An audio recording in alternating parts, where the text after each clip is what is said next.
The next question is, can homeopathy be used to address obesity? So to the extent that the obesity might be triggered by overeating, which might be or caused by overeating, which might be triggered by anxiety or depression or a mood disorder, then yes, because by treating the patient with anxiety and depression, the anxiety and depression tends to go away, and so the causes of overeating might be addressed.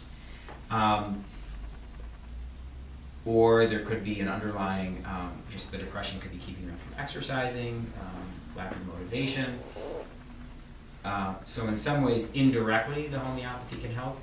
In other ways, a sluggish metabolism could be normalized with homeopathy. It may or may not be. It depends on the cause of it. If it's hypothyroidism, for example, as a result of destruction of the thyroid, then they're going to need to be on thyroid hormone replacement therapy.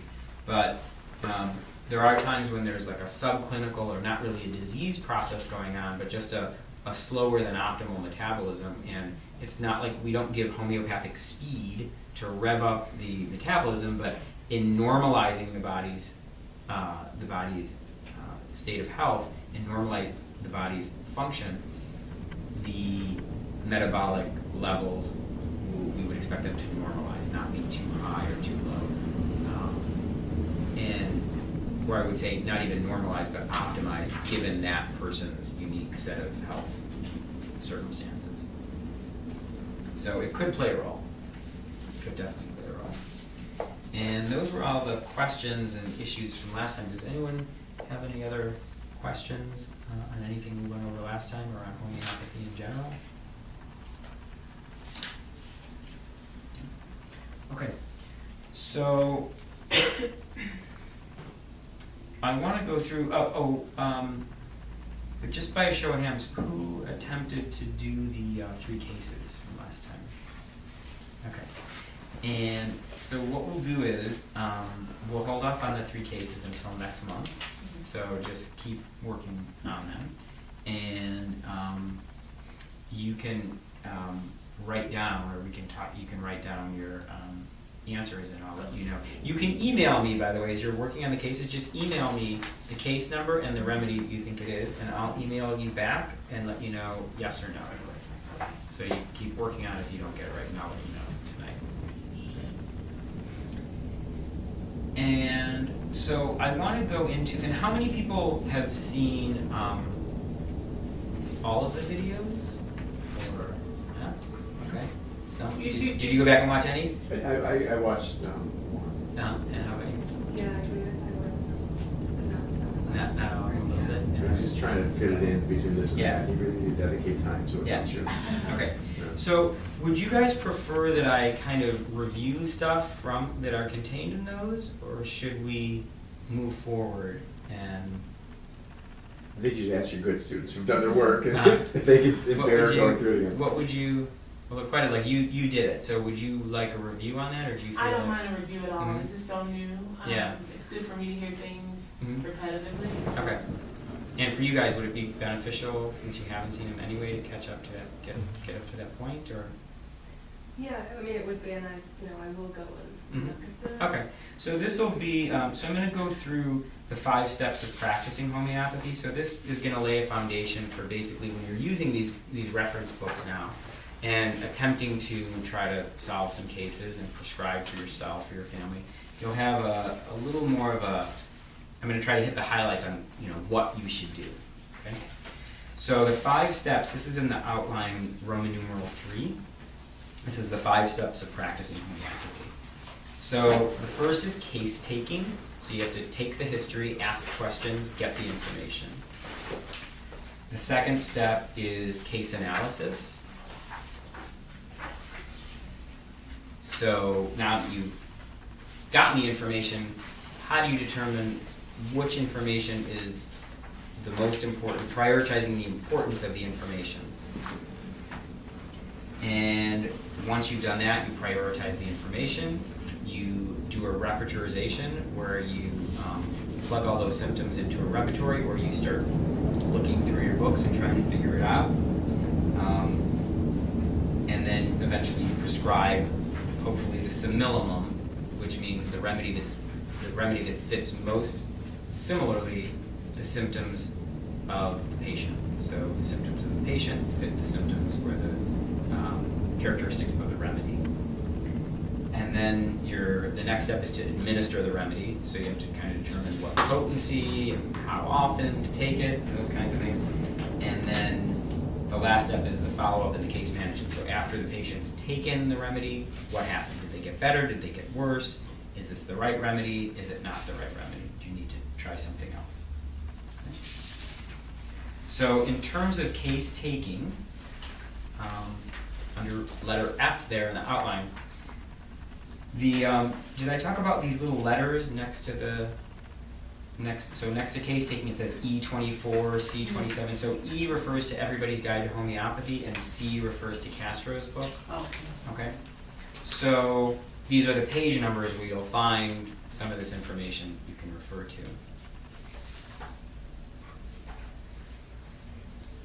And there's even in Castro's book, there's sample cases so that you can read, someone had this condition, this is the information that was gathered, and they go through and this remedy was prescribed, and this was the response, and they talk about it. So it's good to read through those and to get an understanding of how to do it.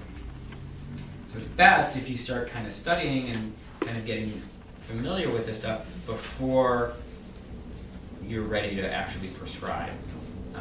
Because, the case for you to prescribe something might come up tomorrow, it might come up next month, but if you've done a little bit of prep work, then you're ready when it happens. Okay, so under case taking, there's many bits of information you want to collect, and depending on the situation, typically with acute cases, which is what you'll be dealing with, you won't always have answers to all of these questions, but you need to ask most of them, or the ones that are applicable.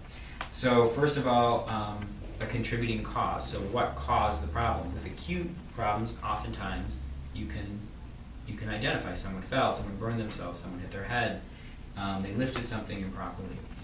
But it could also be what was going on before it happened. So in the case of an infection, did they just receive, or in any of these situations, did the person just receive some bad news, or was there a particular stress? What was the stress? Was it an emotional stress, a physical stress? And if it was, and stress is never good enough. You have to keep probing into what is the emotion that the person was feeling. So upset is not an emotion. Sad is an emotion. Angry, anxious, fearful, embarrassed, shocked. Those are emotions. So you want to identify the very specific emotion that the person might have been feeling leading up to this event. So the onset is the second thing you want to look at. So was the onset, it could be sudden, it could be gradual, it could be something in between.